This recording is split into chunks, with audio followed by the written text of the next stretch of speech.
Salutations, my friends. No. Salutations, my friends. You're listening to part 1 of episode 4, Theology and Barbecue, on the podcast about nothing in particular. On this week's episode, we sat down with SCU's own Dr. Fox. We're discussing theology and barbecue. Here we go. Great. Now I know what's coming. Where'd you get 142?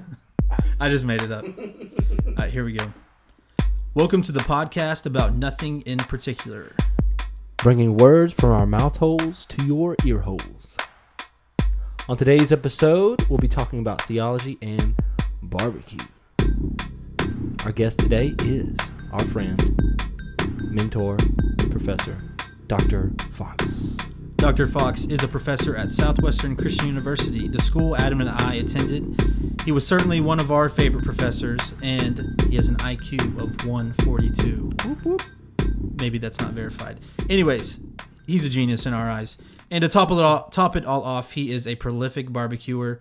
Dr. Fox, it is so great to have you on the podcast. And before we dive in, can you give us a little background on how you got into teaching theology and why you like it so much? Sure. Well, first of all, I was obviously able to trick people into thinking my IQ is 142 somehow. So, when you can trick people into thinking you're smarter than you really are, the rest just falls in place, right? That's right. It's true. Yeah, the teaching theology and Bible part of my life just sort of happened. It was unexpected. I pastored a church while I was in college. I pastored a church while I was in seminary. And I really thought that's the direction God would lead me for long-term ministry. But somewhere in seminary, during my 4th year of pastoring and earning my MDiv, really the love of the academic stuff just started growing and growing and growing and growing. And I could almost picture myself teaching this stuff, and I love studying it to a degree that even other good students didn't really love plugging into this stuff the way I did. And I was studying way beyond the class load. And then somewhere in that 4th year of seminary, when I was really struggling, I love this little church. I love Concord Baptist up in Bates City, Missouri. I love school. I don't know where my life is going. Do I want to invest in the church and try to grow it and am I willing to work bivocationally, work a job and pastor? Am I able to do that? What about the academic stuff? Really, what sort of put things in place for me is I could see, as I was praying about this stuff, I could see God beginning to wean certain people at church from my mentorship and leadership. I could see some people who were leaning on me, learning some things about visiting, prayer, mentor, outreach, all kinds of things. They started to wean themselves as I was thinking about this.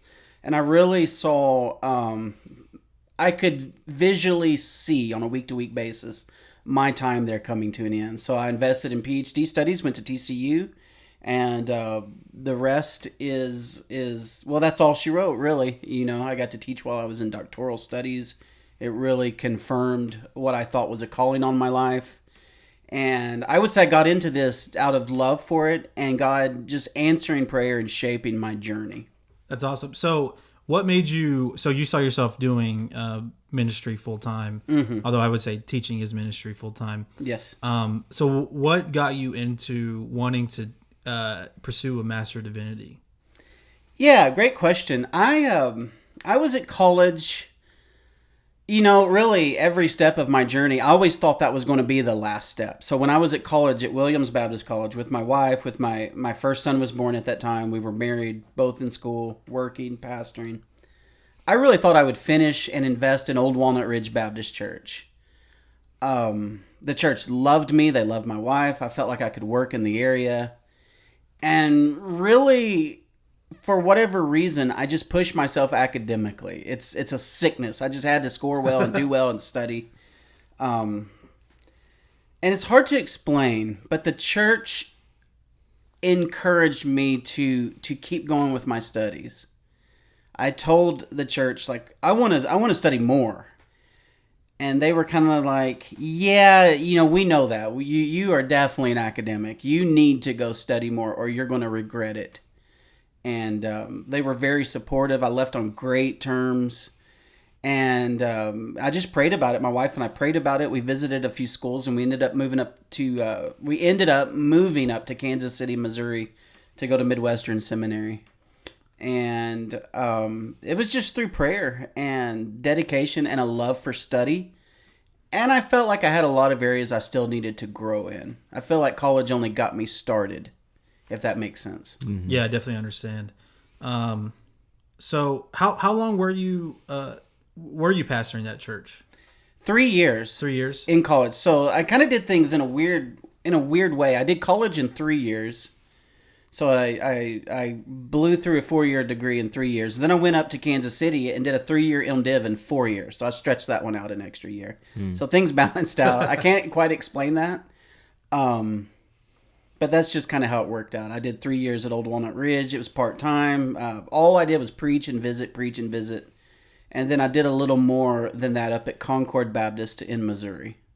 Nice. So your PhD, that was after your Master of Divinity, right? Yes. So did you go over where you did that at? I went down to TCU in Fort Worth, Texas. And how long did it take you to go through that? That was the big one. That was 6 years of my life. So about 50 hours of doctoral classes, however that worked out. I think it was 48 hours. And then a year of preparing for language examinations, a year for qualifying examinations, and then about a year and a half to 2 years on my actual dissertation. So it was 6 years. It was nuts. It was boot camp. I went crazy at least twice in that process. And I'm only half kidding, you know. And during this process, you have children and a wife. Yeah. So what's it like balancing work and PhD program, kids, wife? I mean, that can't be an easy task. No, it was full-blown lunacy, to be honest. So I never knew if I was coming or going. When I went into PhD work, my son, when we moved to Fort Worth, I believe he started second grade, but it could have been third grade. So yeah, I had an elementary school child. My wife worked full-time most of the time we were down there, part-time sometimes. And in the middle of that program, she decided to get pregnant. So, no, I'm just kidding. In the middle of the program, we were blessed with Jonah.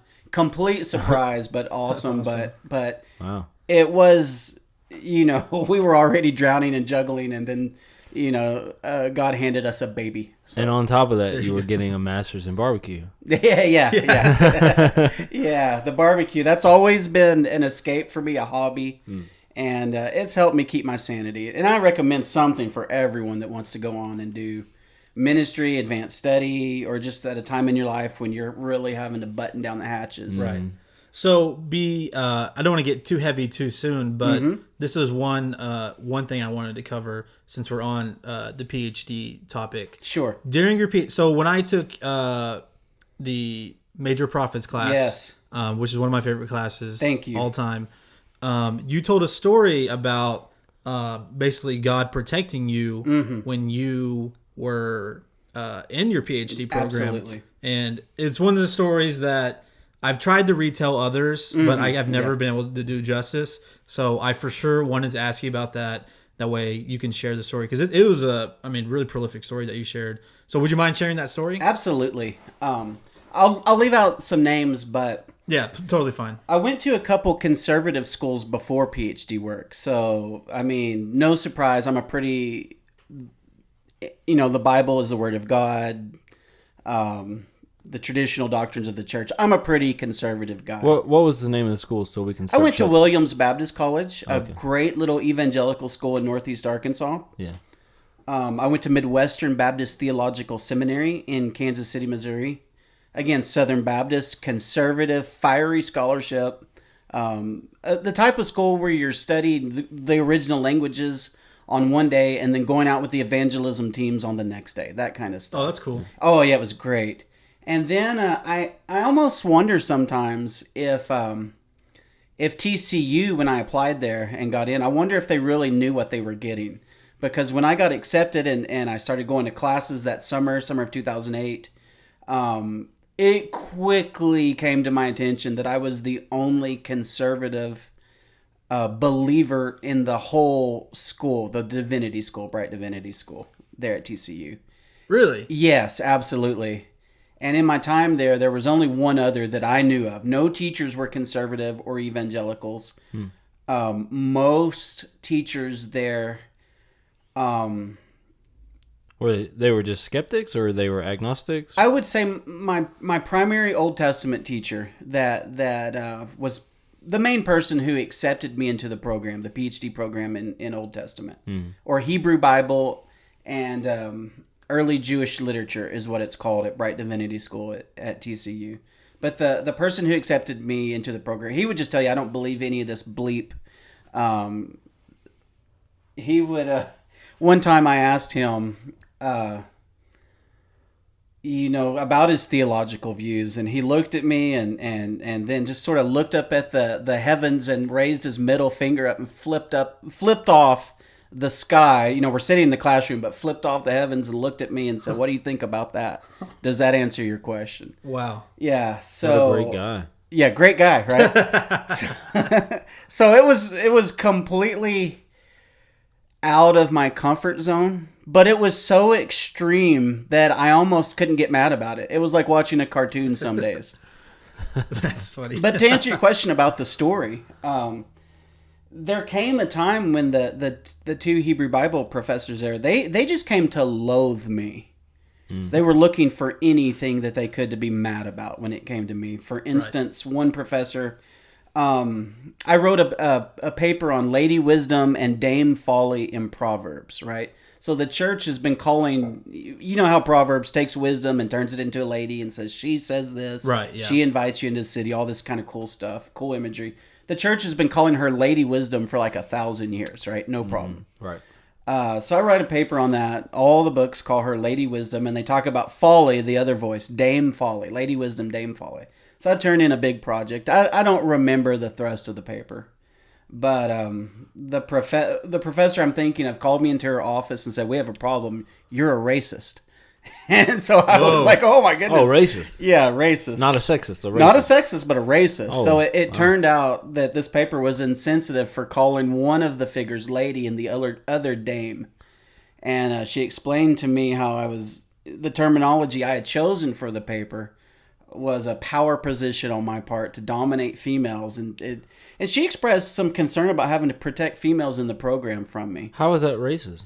To this, it was an hour-long meeting, and I did most of the listening. To this day, I can't answer that question. So I told her to do. I mean, what do you do? I told her. Well, that is okay. I don't want to get political, but I mean, truly, that when there is not an argument, when they don't have an argument because they're calling you racist. Yeah. So I mean that is just the facts, that when they don't have an argument, they just call you racist. So yeah.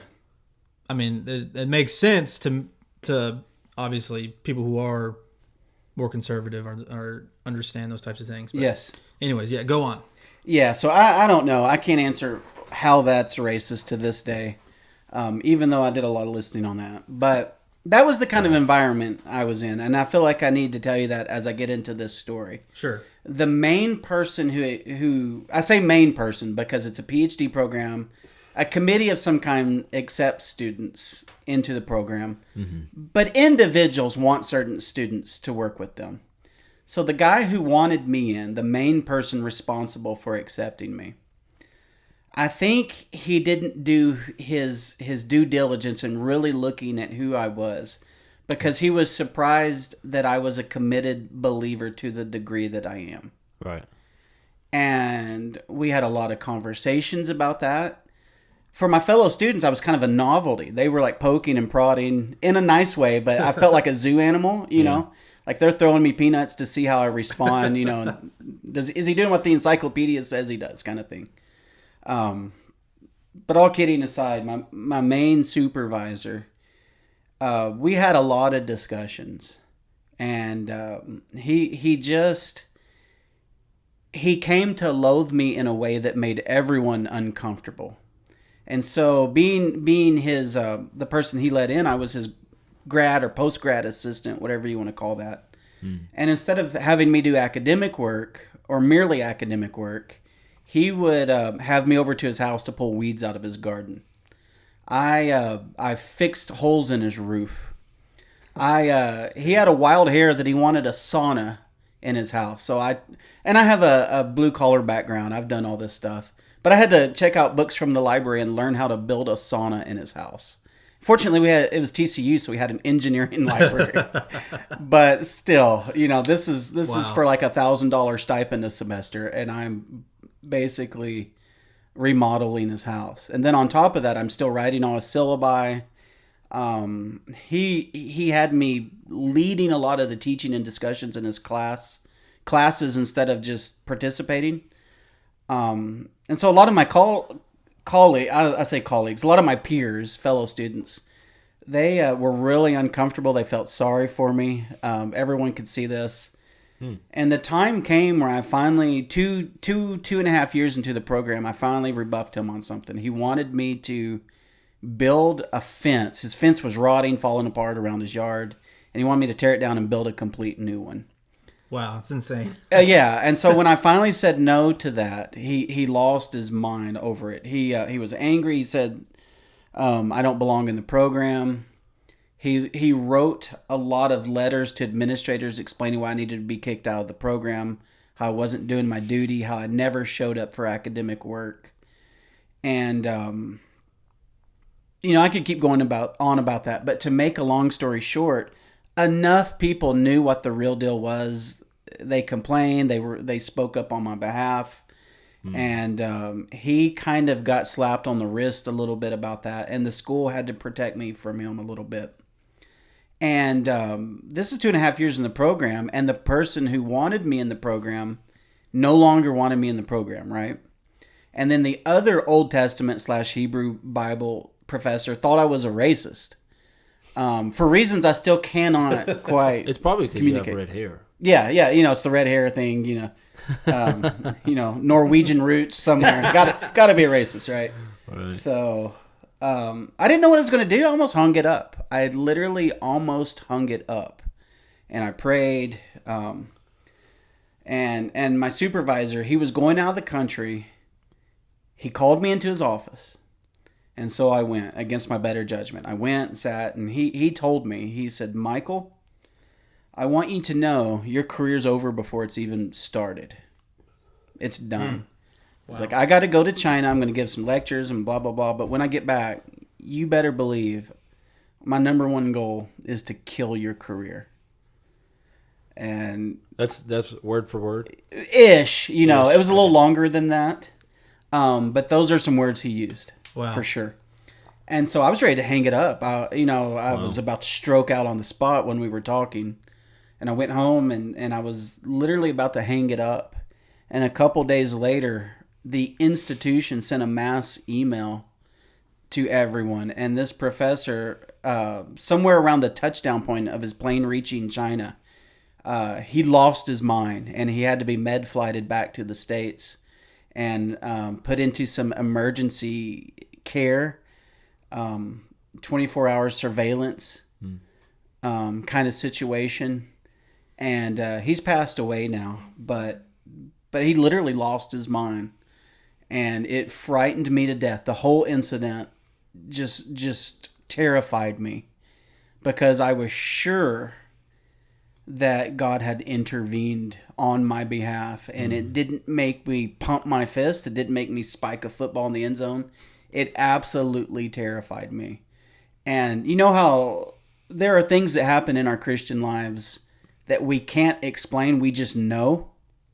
Right. God gives us some kind of internal confirmation. It's a feeling, sure, it may be subjective, but there are things that happen sometimes where he also gives us the feeling that we know what the real situation is, why this thing happened, or how this had to happen. Mm-hmm. Maybe that doesn't happen a lot in my life, but at that time, I knew that God had intervened for me, and it frightened me to death.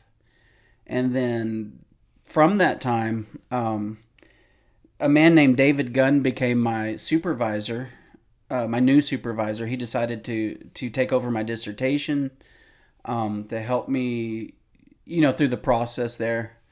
And to put it in perspective, I went from having a world-class supervisor who came to hate me to having the greatest, probably Old Testament scholar in the state of Texas. David Gunn started a journal in the 70s called Journal for the Study of the Old Testament. He was part of the small core group that started that. And to this day, it's the main academic journal in my field. So this is the caliber of guy that became my supervisor. He's not a skeptic. Yeah, he actually is. He is a skeptic. Okay. Yes. But he's more respectable. He was very respectful to me. He understood my situation. Someone else had asked him if he could at least look at my work. And he did, and thought that he could help me bring my program there to completion. And he's also someone with enough clout that if he said my work was up to par, no one could challenge him. That's good. Oh, absolutely. So That's awesome. Literally, I thought all this couldn't happen there for about a year period. I thought this was done. And then God ended up protecting me, intervening in that situation, and bringing something out of it that was even better than anything I had ever asked for and could have expected when it came to my academic, pedigree and opportunities. Yes, awesome. So thanks so much for sharing that story. Sure. It's so impactful. It's such an incredible story. I find it so interesting also that, speaking of your PhD work, that especially being in your class, that skeptics, how God can still use skeptics for valuable teaching for the church. And I mean, we were using whose book were we using? The little Brueggemann book. Yes, Walter Brueggemann. Yeah, yes. And we kind of weren't sure kind of what his beliefs were, but Yeah. I think it's so cool. It was challenging. So Yeah. we had a good conservative book in that class, Right. but also the little Brueggemann book. Right, yeah. Yeah.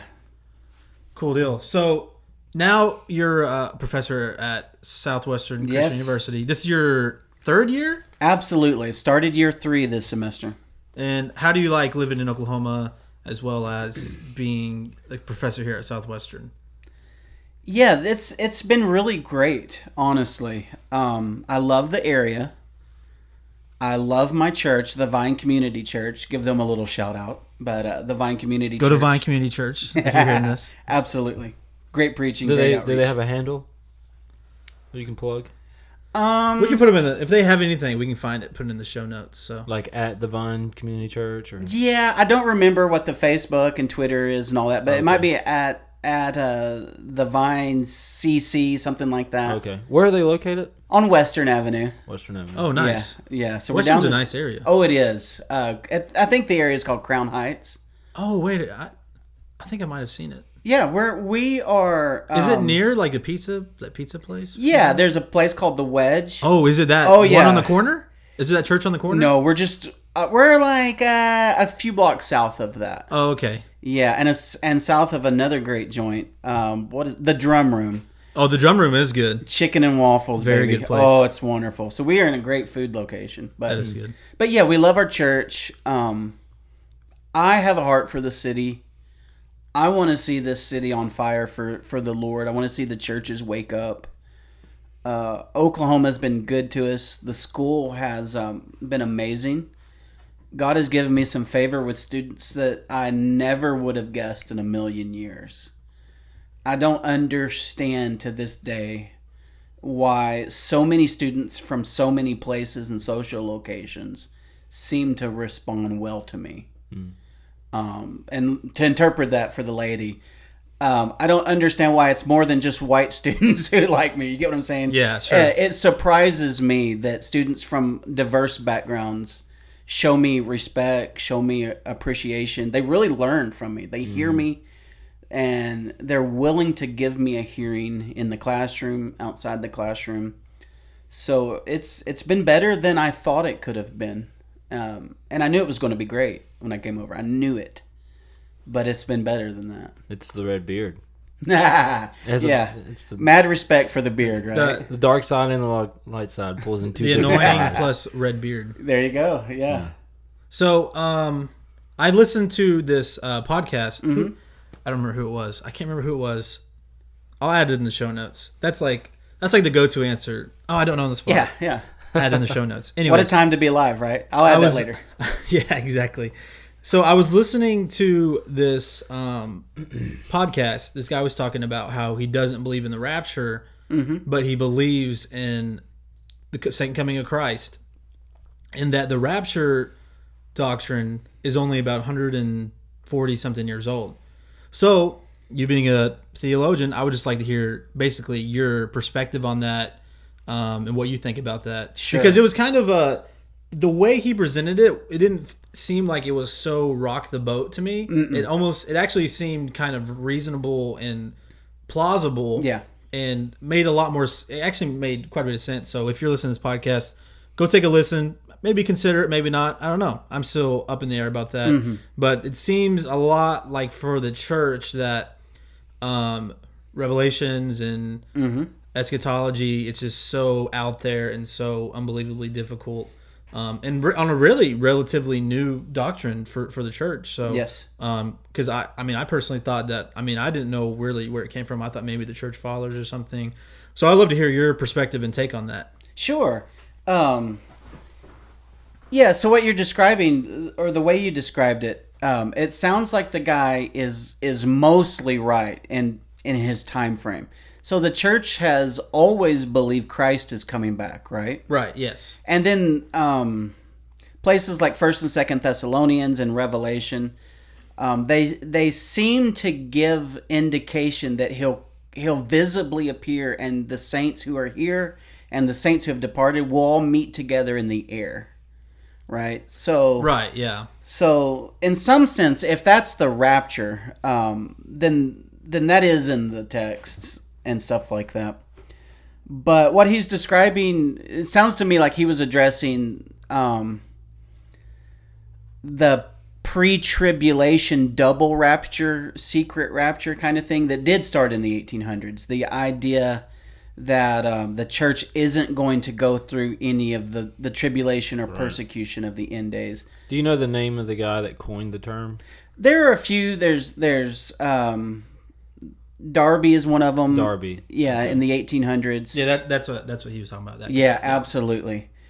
And to me, it's just a poor reading of Revelation. But the whole thing works out mathematically for these people that Christ comes back secretly and there's a rapture, and then there's a 7-year period of tribulation, and everyone's wondering where these people went, and then many more are getting saved. And then he returns again with the real rapture, or the more visible rapture. And that's the dispensational? Yeah, this is the premillennial, pre-tribulational, dispensational view. Okay. And which is I'm part of the IPHC denomination, which that's the one that they believe. It's probably the common. It's the most common one. I would say it's the most common belief. Although the church, the actual doctrine is simpler for the IPHC, I believe, just in the premillennial return of Christ. Right. The way Revelation 18, 19, 20, and 21 plays out is there will be a tribulation in those chapters. Christ will return and reign 1,000 years.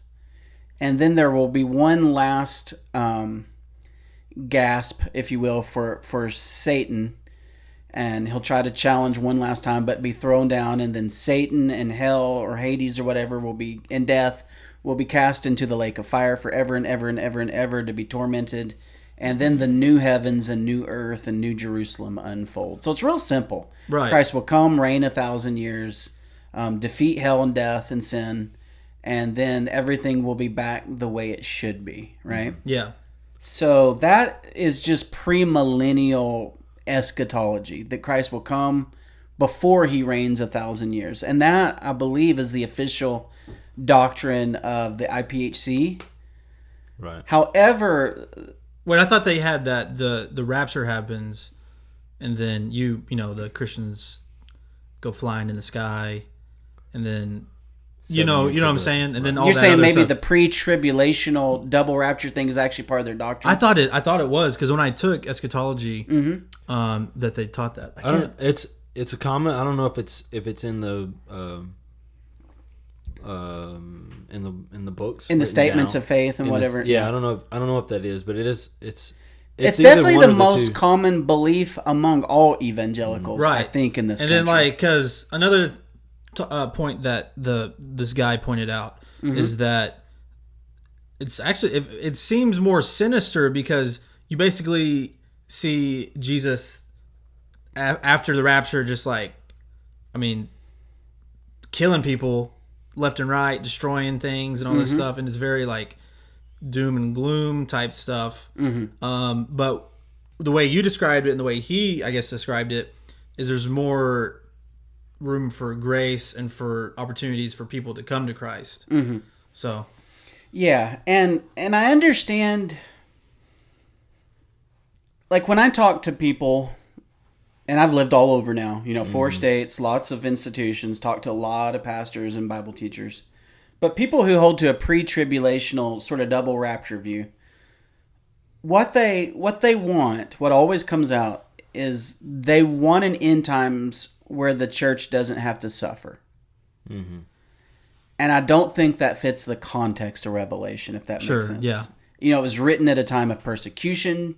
The Christians to whom it was written were enemies of the state. They were being slaughtered.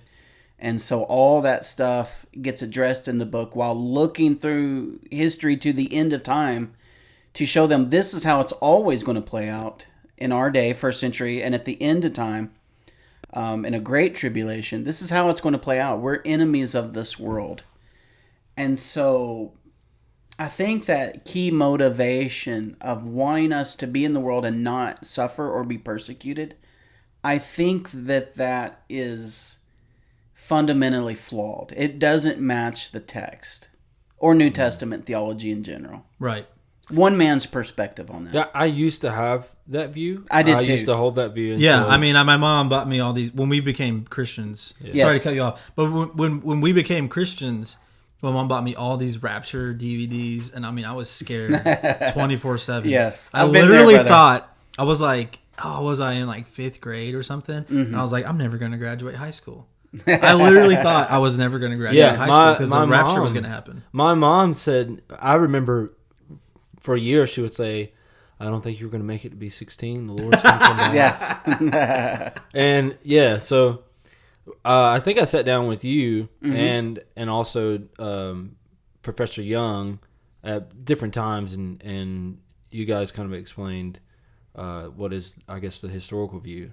Yeah, historical pre-mill is what we call it. He and I both. And that shaped my view.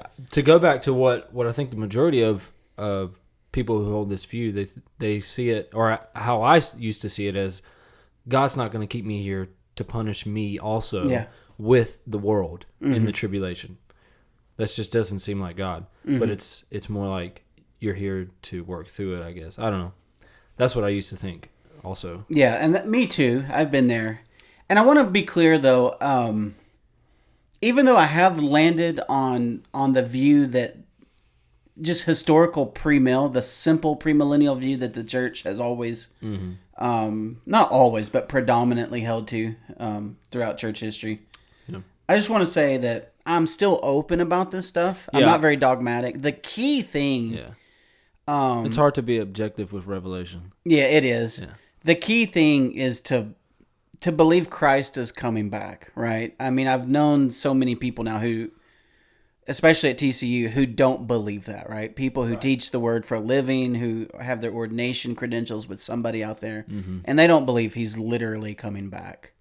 So the thing that ought to unite evangelicals is, even though we may disagree on the particulars, is a fundamental agreement on the literal return of Christ one day. Certainly. Absolutely. That's our hope, excitement to hold on to. That's our...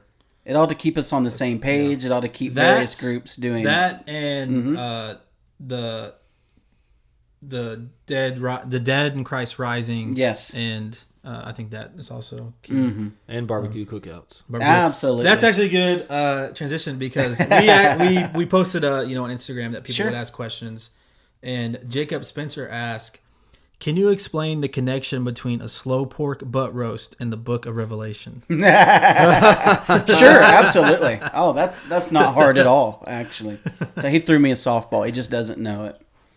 But, there is a time in Revelation where the story turns, right? And Christ wins, and a new Jerusalem comes down, and there's rivers and these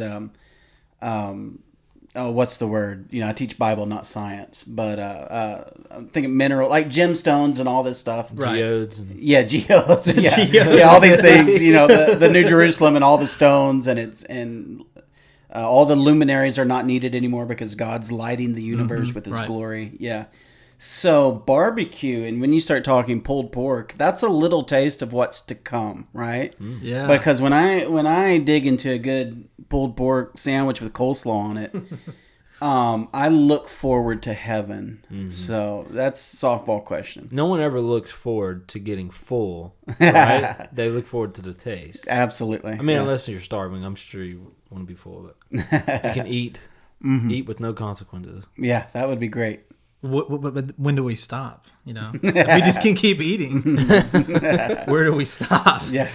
Well, I mean, maybe we'll eat for a few thousand years and be like, oh, that was good. So, now it's Munching on a now. turkey leg with Jesus at the fair. awesome. That sounds like heaven to me. Yeah. Okay, so who are some of your favorite theologians? Since we're talking theology and all Oh, that. sure. Absolutely. Let me start with someone that's not necessarily an academician, if you will, but A.W. Tozer is somebody that I read regularly. Tozer. Right now, I'm reading a book called The Knowledge of the Holy. I've read it before, at least twice. This is at least my third time reading it.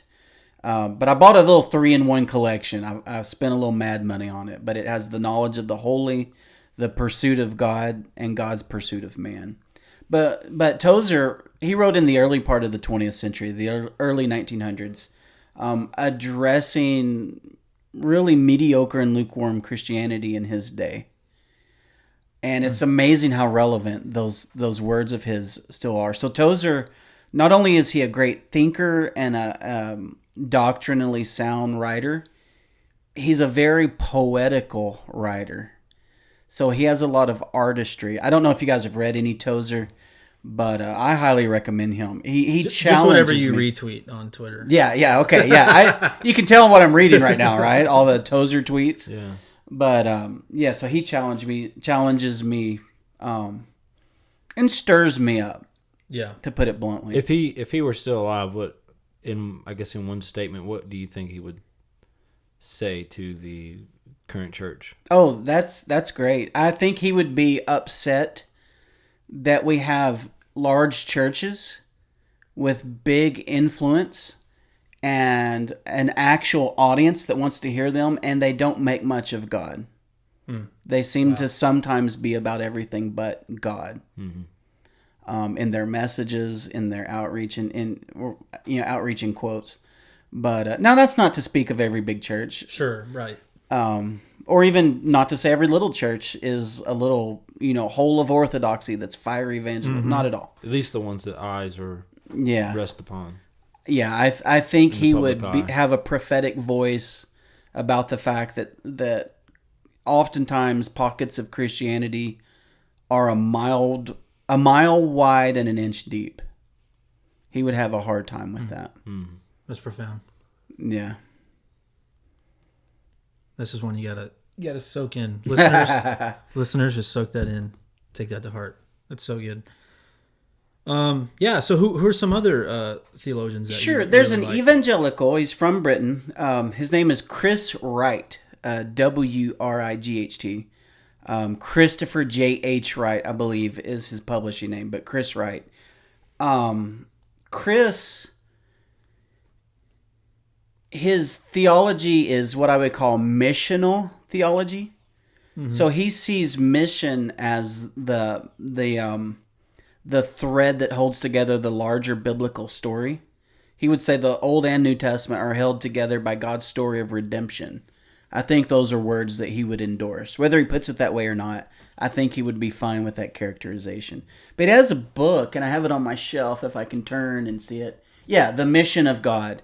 So it's a missional biblical theology where he looks at the theme of mission across both testaments.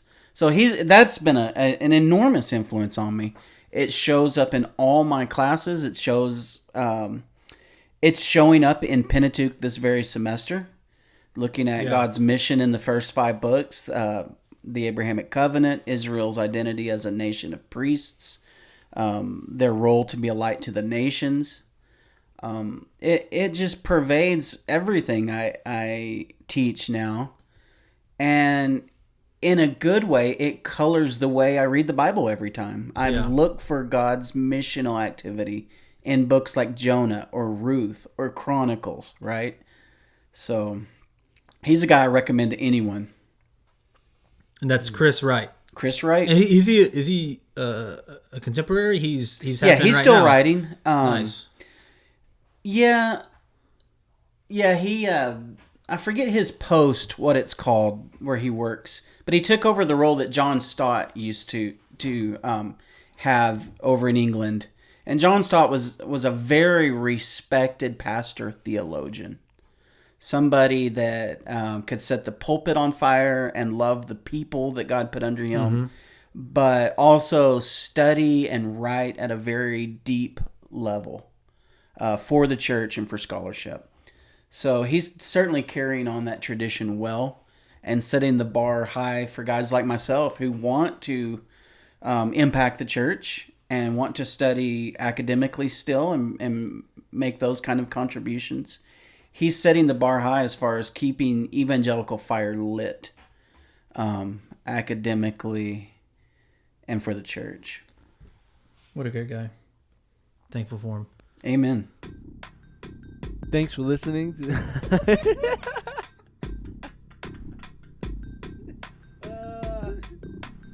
all right, this is